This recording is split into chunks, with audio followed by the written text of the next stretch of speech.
السلام الخوت. نهار جديد وفيديو جديد. اليوم غادي يكون الكمالة ديال القصة ديال عمر اللي تزوج بزينب. خلينا فاش كانت زينب كتخرج من الدار بلا خبر راجلها عمر، وفين ما كان كيدوي معها كانت كتخرج مع صاحبتها. المهم نخليكم مع الجزء الثاني ديال القصة من بعد هذا الانترو.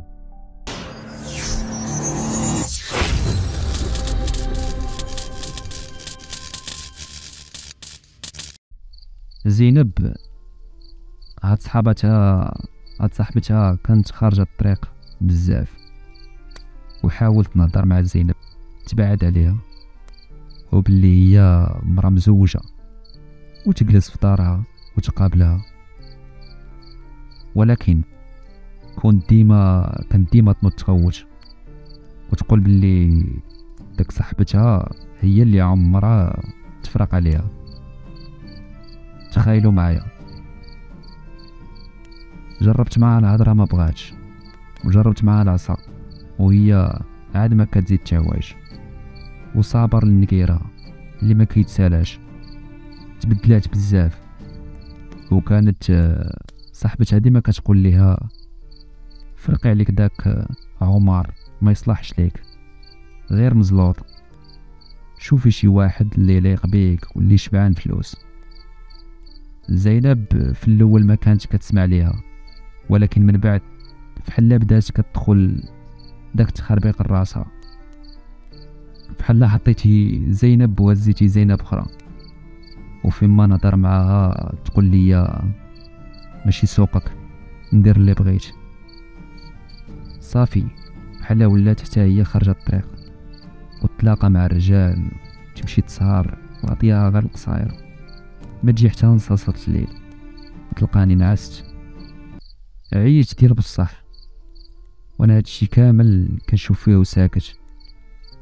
من الاخر ما كاينش اللي خرج عليها قد ديك صاحبتها وخرجت هاد الطريق. ومن كثرة ولات هي عطيها الخروج، كنت انا اللي كنمشي للمحل ونقابلو ونوقف عليه حتى ولا المحل كيدخل صرف اللي صحيح. ومن داك الفلوس اللي كيدخل المحل كنت كنبين ليها النص وكناخد انا النص بطبيعة الحال بلا خبارها، باش نقدر نجمع شوية ديال الفلوس حتى انا.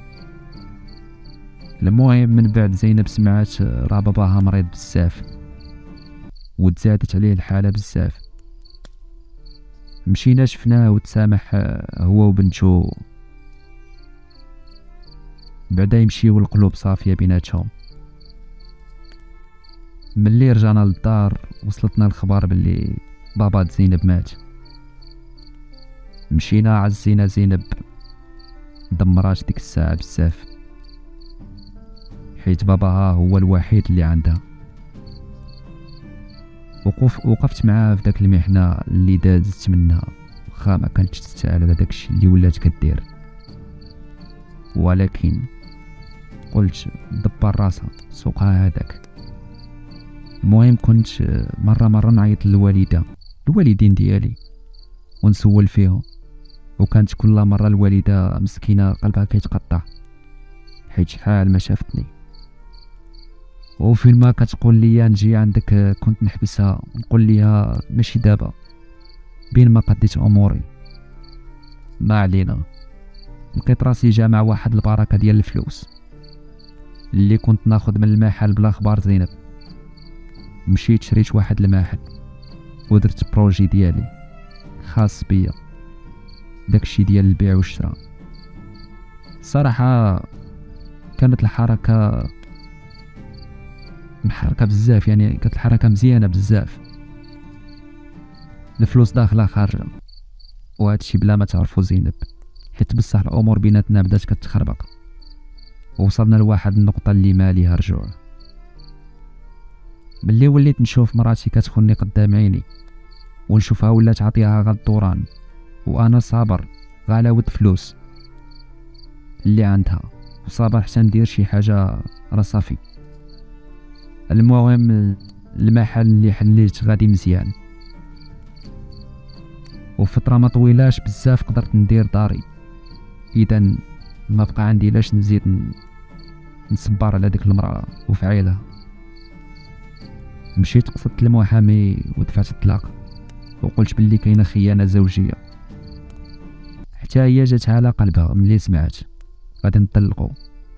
السيده فرحات وباش كملتها قالت لي انت ما كتكسب ما كتلام، انا اللي رديتك راجل، ودابا ملي طلقنا سير شوف لك شي بلاصه تخدم فيها الراس وكري شي بيت مع المشاش باش يلا تعيش راسك.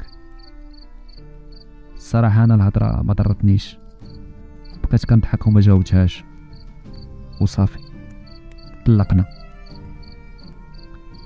وكل مشى في الطريق جبت والديا لعندي ولاو ساكنين معايا، وخوتي هزيتهم وقريتهم في احسن المدارس في طنجة، ولينا عايشين فوق السلك. عيشة اللي زوينة بزاف، عيشة اللي تمناها اي واحد.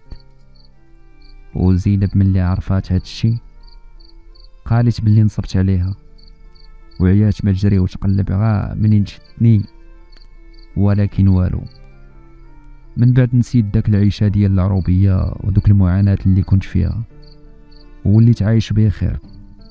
ومن داك المحل اللي فيه الحركة مروجة بزاف قدرت ندير بارطمة اخرى وطوموبيل، وصيفت والديا للحج. والحمد لله لقيت من الناس اللي درت معاها الدراري ولادي وعشت معاها حياتي، وليت تصبر عليا ونصبر عليها. عارف باللي البداية باش بديت هادشي ما كانش خاصني نديرها وحشومة، ولكن ما كان عندي حتى حل اخر. الوقت قاصحة بزاف وهادشي اللي كتاب عليا.